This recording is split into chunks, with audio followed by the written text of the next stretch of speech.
स्वागत आप सभी का आज की इस क्लास में। तो विद्यार्थियों, पहले तो आप सभी को दशहरा के इस पावन अवसर की हार्दिक हार्दिक शुभकामनाएं। जैसा कि हम जानते हैं कि आज के दिन भगवान राम ने रावण को मार करके बुराई पर अच्छाई की जीत को प्रदर्शित किया था। आज हमारा यही लक्ष्य होगा, यह होना भी चाहिए कि हम भी भगवान राम की तरह ही हमारे मन में छुपी हुई सभी बुराइयों को खत्म करें और अपने जीवन में उजाला उत्पन्न करें। तो एक बार पुनः मैं आप सभी को इस दशहरा के पावन अवसर की हार्दिक हार्दिक शुभकामनाएं देता हूं। अब हमारा चल रहा है बच्चों कक्षा 10 का चैप्टर नंबर 11 मानव नेत्र रंग बिरंगा संसार, और आज की यह क्लास अंतिम क्लास होने वाली है। इसके पश्चात आपका मानव नेत्र जो है वह चैप्टर क्या हो जाएगा, समाप्त हो जाएगा। तो चलिए आज हम टॉपिकों की बात कर रहे हैं, अंतिम पड़ाव पर हैं, और अंतिम पड़ाव में आज का जो टॉपिक होगा हमारा वह होगा तारों का टिमटिमाना। अब इस तारों के टिमटिमाने से पहले आपसे मैं नॉर्मल जो चीजें हैं वो आपको बता देता हूं, तब जाकर के आपको तारों का टिमटिमाना भी समझ में आ जाएगा। तो देखना, आपने सामान्य जब आप कहीं भी खाना खाने गए होंगे, बफरों में सामान्य आप जाते हैं खाना खाने, तो आपने पाया होगा कि जो हमारा तंदूर होता है जहां पर खाना पक रहा है, या जो भट्टियां बोलते हैं, तो भट्टी जब जलती है तो अपने उसके आसपास की वायु को आपने झिलमिलाते हुए देखा होगा। ऐसा क्यों हो रहा है समझना, मेरी बात यहां पर इसलिए बता रहा हूं कि तारों को टिमटिमाने में वो चीज आएगी। तो आपने कभी भी गर्म भट्टियों के ऊपर की वायु को सामान्य झिलमिलाते हुए देखा होगा। उसका रीजन क्या है? उसका रीजन यह है कि मान लीजिएगा यह क्या है, आपका कोई भी वह उपकरण है जो ऊष्मा दे रहा है। अब जब यह ऊष्मा दे रहा है तो इसके ऊपर की जो वायु है वह क्या होगी बच्चों, गर्म, और जब वायु क्या हो जाएगी, गर्म हो जाएगी। तो आप जानते हैं जो वायु गर्म होगी, गर्म वायु कैसी हो जाती है, हल्की हो जाती है। और जब ये वायु गर्म होकर के कैसी हो जाएगी, हल्की हो जाएगी, तो क्या चली जाएगी, ऊपर की ओर उठे जाएगी। अब जब यहां के इसे उपकरण के आसपास की जो वायु है वह गर्म होकर के हल्की हुई और हल्की होकर के ऊपर उठ गई, तो ऊपर वाली जो ठंडी वायु है वह यहां की वायु का स्थान लेने के लिए कहां से आ जाएगी, ऊपर से कहां जाएगी, इसे गर्म वायु की जगह पर आ जाएगी। तो आप ये देख रहे हैं कि लगातार जो सघनताएं हैं किसकी, इस वायु की, वह बदल रही है। वायु गर्म हुई तो इसका मतलब क्या हुआ, चीजें हल्की हो गई वायु, और जब हल्की हो गई तो सिंपल सी कहानी क्या होती है, आप जानते हैं कि कम वायु, हल्की जो वायु है उसका अपवर्तनांक कैसा होगा बच्चों, कम। और आप जानते हैं जो ठंडी वायु है इसका अपवर्तनांक कैसा होगा, ज्यादा। और आप देख रहे हैं कि लगातार ठंडी वायु ऊपर से कहां आ रही है, नीचे आ रही है।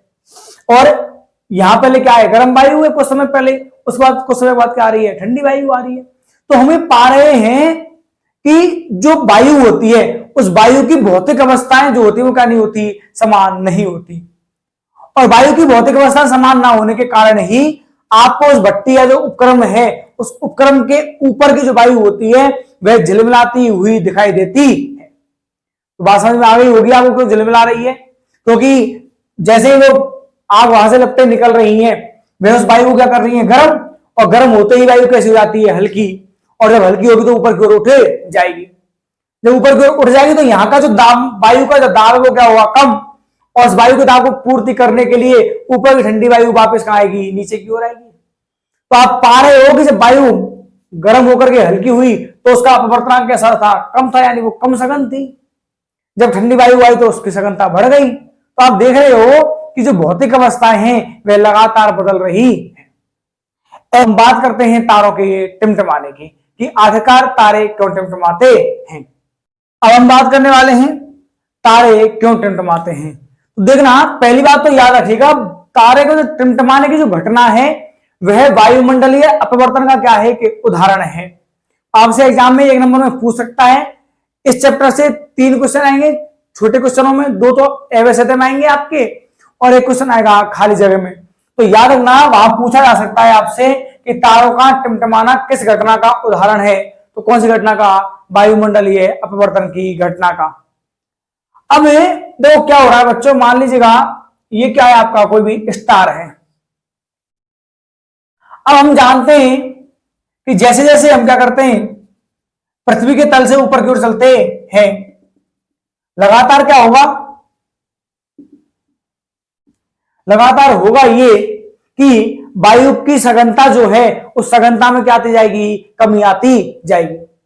और जब लगातार आप नीचे से ऊपर की ओर जाओगे तो वायु की सघनता में कमी आएगी, यानी उसकी विरलता बढ़ेगी। और जब वायु की विरलता बढ़ेगी तो लगातार जो सूर्य ये तारों से आने वाला जो प्रकाश है वह लगातार क्या होता जाएगा, अभिलंब की ओर मुड़ता हुआ जाएगा। किसकी ओर मुड़ रहा है बच्चों? अभिलंब की ओर। तो आप ये पा रहे हैं कि लगातार हम जैसे जैसे क्षैतिज तल से ऊपर जाते हैं पृथ्वी के क्षैतिज तल से ऊपर तरफ जाने पर क्या होता है, वायु की सघनता में कमी आती है। और जब वायु की सघनता में कमी आएगी तो प्रकाश की जो किरणें हैं वह उत्तरोत्तर विरल माध्यम से सघन माध्यम क्या करेंगी, प्रवेश।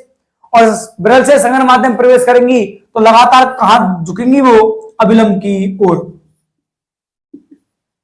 अभिलंब की ओर झुक जाएगी। जब प्रकाश किरण अभिलंब की ओर झुक जाएगी तो जब यह अपवर्तित किरणें, मान लीजिएगा ये क्या बैठा हुआ है यहां पर, प्रेक्षक, इस प्रेक्षक की आंख में प्रवेश करेगी तो आपको क्या दिखाई देगा, तारे की जो आभासी स्थिति है वह वास्तविक ऊंचाई से कुछ दूर दिखाई देगी। अब हुआ क्या, आपको जो आभासी स्थिति दिखाई दी कहां से, वास्तविक से। कहां बन रही है, यहां पर, आप वास्तविक कहां पर है, यहां पर। लेकिन आप पढ़ चुके हैं कि वायु की भौतिक अवस्थाएं भी फिक्स नहीं होती है। जब वायु की भौतिक अवस्थाएं फिक्स नहीं होती यानी कि बदलती रहती है तो यह जो आभासी स्थिति है किसकी, तारे की, वह भी बदलती हुई रहेगी। कभी हो सकता है आपको यहां दिखाई दे, कभी हो सकता है आपको यहां दिखाई दे, कभी आपको यहां दिखाई दे।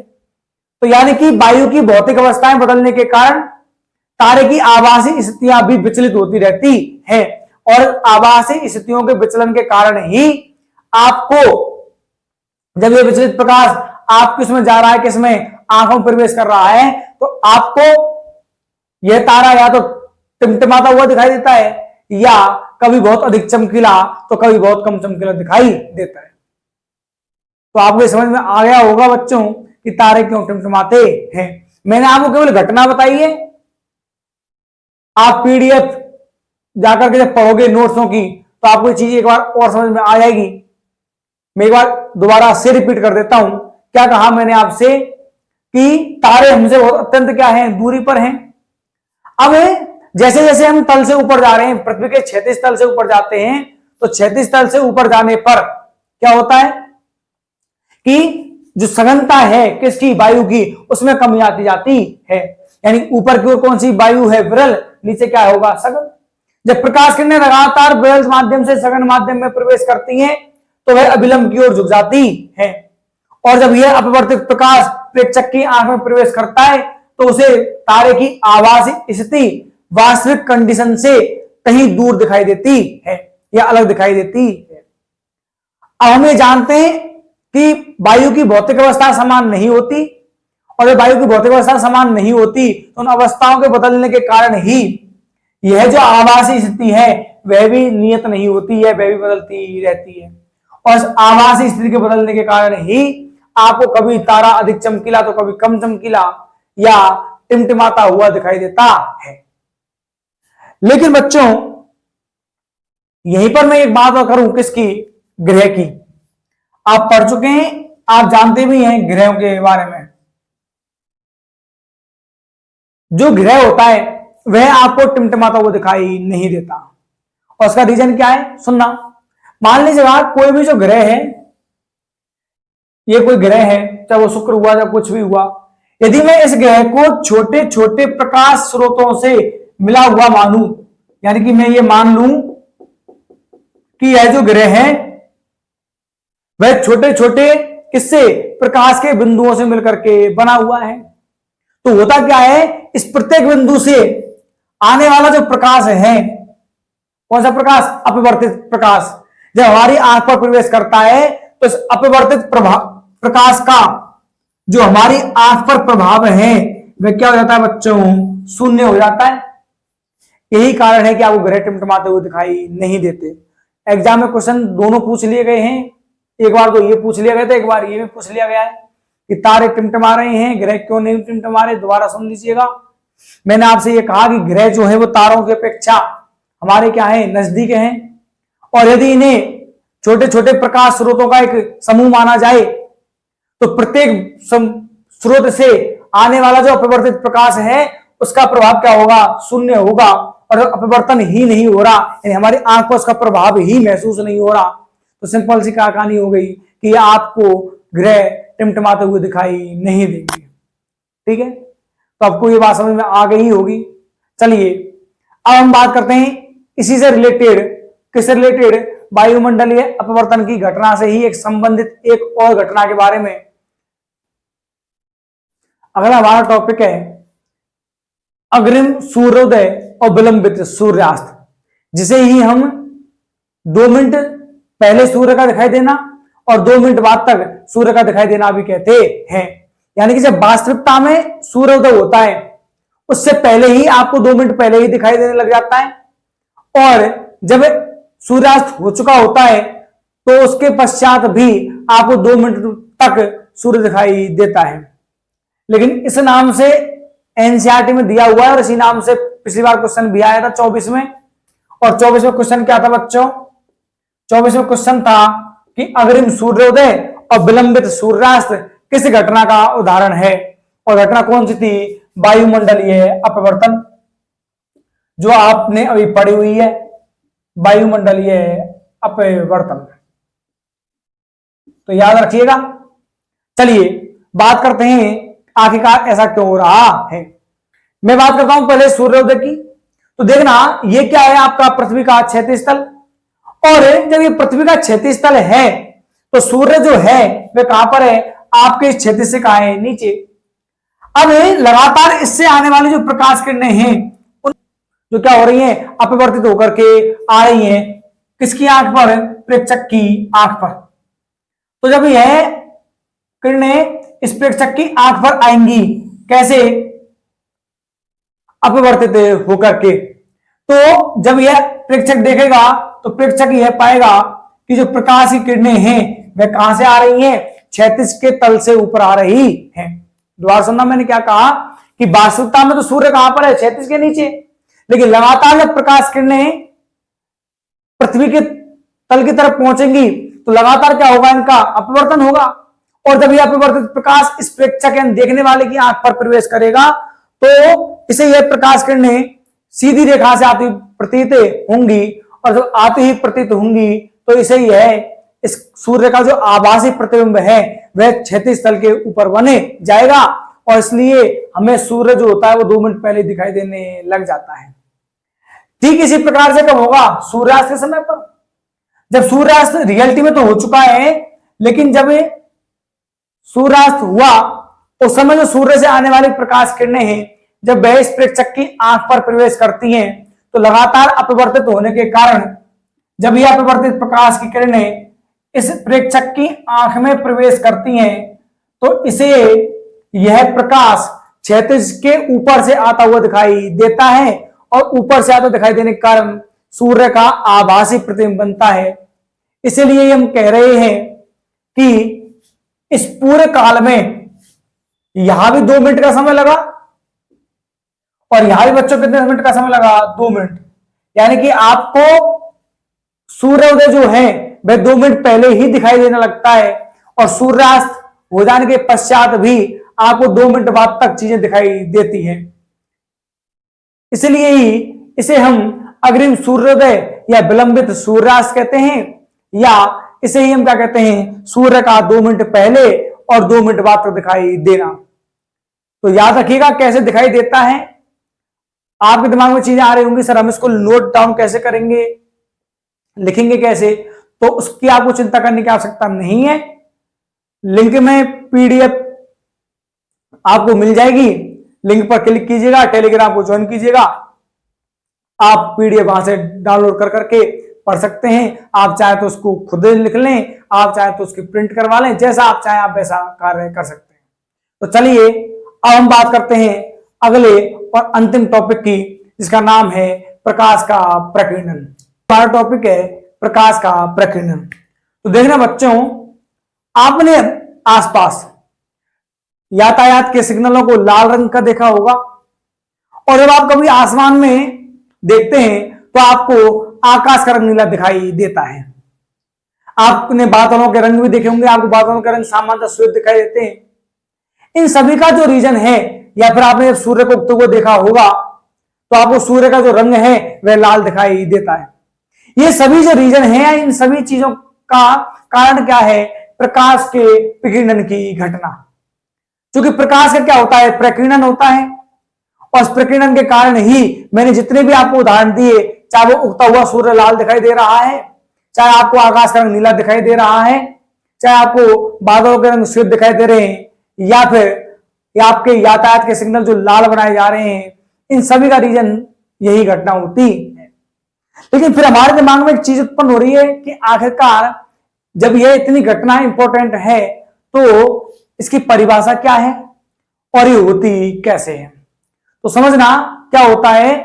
आप जानते हैं कि हमारा जो वायुमंडल है, उस वायुमंडल में बच्चों धूल मिट्टी के बहुत सारे क्या पाए जाते हैं? कण पाए जाते हैं। जब क्या होता है, प्रकाश आपके वायुमंडल में क्या होता है? संचरित होता है, यानी वायुमंडल से होकर के गुजरता है। तो इन धूल मिट्टी के धुएं के कणों से वह क्या हो जाता है? उसका परावर्तन होता है। और परावर्तन भी कौन सा? विसरित। दोबारा सुनिएगा मैं क्या कह रहा हूं।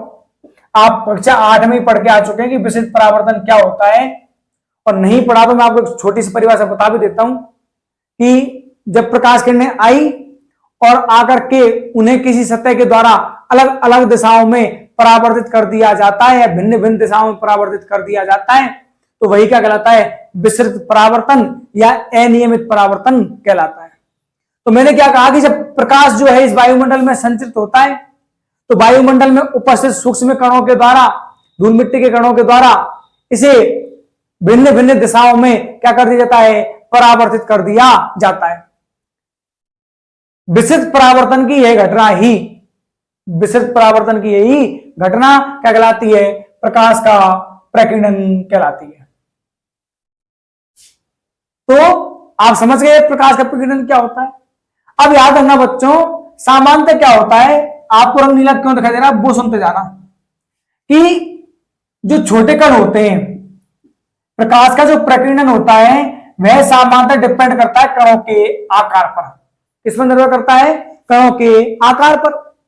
जब कण कैसे होते हैं? छोटे, तो जो छोटा कण होगा वह सामान्यतः कम तरंगदैर्घ्य, कम तरंगदैर्घ्य वाले प्रकाश का प्रकीर्णन कर देते हैं। तो आप जानते हैं जब हमारे वायुमंडल में सूर्य का प्रकाश संचित होता है, तो वायुमंडल में उपस्थित धूल और मिट्टी के जो कण होते हैं उनका आकार कैसा होता है? छोटा। इसलिए ही है नीले रंग, जिसकी तरंग दैर्घ्य क्या होती है? कम होती है, उस नीले रंग के प्रकाश को क्या कर देते हैं? प्रकीर्णित, यानी कि फैला देते हैं। प्रकीर्णन का मतलब क्या होता है? फैला देना, एक प्रकार से फैला देते हैं। यही कारण है कि आपको आकाश का रंग नीला दिखाई देता है। तो मैंने क्या कहा, छोटे कण कौन से प्रकाश को प्रकीर्णित करेंगे? कम तरंग दैर्घ्य वाले को। लेकिन जिन कणों का आकार कैसा होगा? बड़ा, बड़े कण जो हैं वह अधिक तरंग दैर्घ्य के प्रकाश को क्या कर देंगे? प्रकीर्णित कर देंगे। तो जब कणों का आकार बढ़ जाएगा तो आकार बढ़ते ही वह अधिक तरंग दैर्घ्य के प्रकाश को क्या करने लग जाएंगे? प्रकीर्णित करने लग जाएंगे। लेकिन जब कणों का आकार बहुत अधिक बड़ा हो जाए, तो बहुत अधिक बड़ा हो जाने पर कण जो होते हैं वह साथ के साथ रंगों को फैला देते हैं, और साथ के साथ रंगों को फैलाने पर आपको कैसा रंग दिखाई देता है? श्वेत। यही कारण है कि आपको बादलों का रंग कैसा दिखाई देता है? श्वेत दिखाई देता है। क्योंकि बादलों के में जो कण है उनका आकार क्या थोड़ा सा बहुत बड़ा है, और आकार बहुत बड़ा हो जाने के कारण वह साथ के साथ रंगों को फैला रहे हैं, और इन साथ के साथ रंगों को फैलाने के कारण ही आपको रंग कैसा दिखाई देता है, श्वेत दिखाई देता है। तो ये बहुत इंपॉर्टेंट चीज है, याद रखना। अब आपने कक्षा 9 में एक वैज्ञानिक के बारे में पढ़ा था जिसका नाम था टिंडल,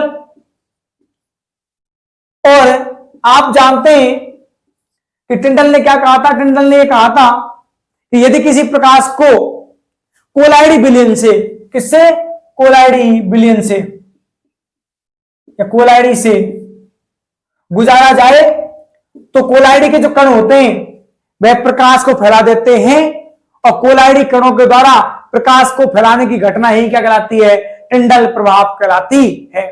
तो याद रखना टिंडल प्रभाव क्या है, आप कक्षा 9 में ही पढ़ चुके थे कि जब किसी प्रकाश को कोलाइडी से गुजारा जाता है तो कोलाइडी के कण प्रकाश को फैला देते हैं। प्रकाश की यह घटना क्या कहलाती है, टिंडल प्रभाव। क्या कहलाती है बच्चों, टिंडल प्रभाव कहलाती है। आपने सामान्यतः सर्दियों के दिनों पर, गर्मियों में धूप आ ही रही है, लेकिन सर्दियों पर आपने ज्यादातर नोटिस किया होगा कि आपके रोशनदानों से जो प्रकाश आता है आपके कमरे के अंदर, उसमें आपने धूल मिट्टी के कणों को उड़ते हुए देखा होगा। आपको वैसे तो नहीं दिखाई दे रहा धूल मिट्टी के कण, लेकिन जैसे प्रकाश आया आपको धूल मिट्टी कण दिखाई देने लग गए। यह कौन सी घटना है बच्चों, टिंडल प्रभाव। क्योंकि वायुमंडल में, सॉरी, आपके जो कमरे हैं और वायुमंडल में उपस्थित कण आप देख नहीं पा रहे, लेकिन उन्होंने प्रकाश को फैला दिया है, और फैलने के कारण ही आपको कमरे के अंदर प्रकाश का मार्ग दिखाई दे रहा है कि प्रकाश इस मार्ग से आकर के जा रहा है। तो वही क्या होती है टिंडल प्रभाव। परिभाषा क्या है, कोलाइडी कणों के द्वारा प्रकाश को फैलाने की घटना टिंडल प्रभाव कहलाती है।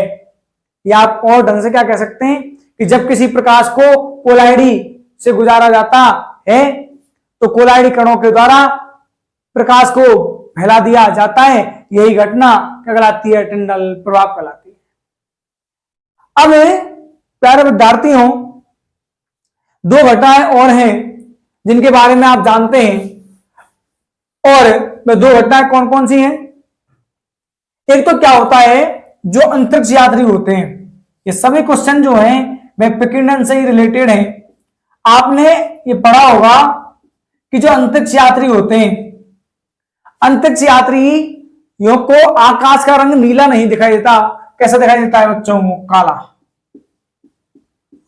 अब आप कहोगे कि रीजन क्या है, तो रीजन क्या है वो सुनिएगा कि बहुत अंतरिक्ष यात्री क्या होते हैं, बहुत अधिक ऊंचाई पर, तो अत्यधिक ऊंचाई पर जाने पर प्रकाश का जो प्रकीर्णन होता है वह कैसा नहीं होता, सुस्पष्ट नहीं होता। क्या कहा मैंने, दोबारा सुनना, बहुत अधिक ऊंचाई पर जाने पर प्रकाश का प्रकीर्णन सुस्पष्ट दिखाई नहीं देता है, और प्रकाश का प्रकीर्णन सुस्पष्ट दिखाई नहीं देने के कारण ही आपको आकाश का जो रंग है वह काला दिखाई देता है। लेकिन यहीं पर एक क्वेश्चन और आ गया जो मैंने आपसे एग्जाम्पल में भी लिया था कि यातायात के निशान कौन से, रेड बत्ती वाले, लाल बत्तियां लाल रंग की ही बनाई जाती हैं, और क्यों बनाई जाती है।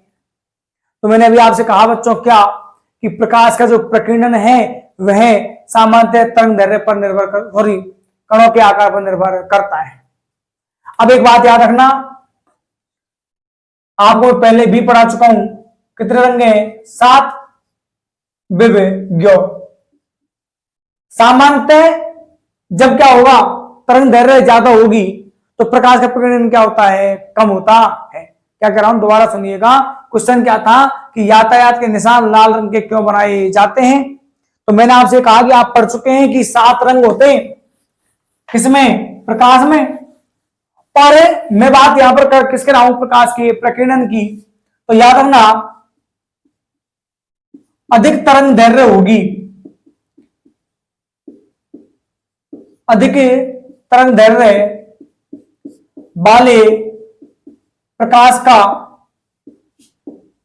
जो प्रकीर्णन होता है बच्चों वह कैसा होता है, कम।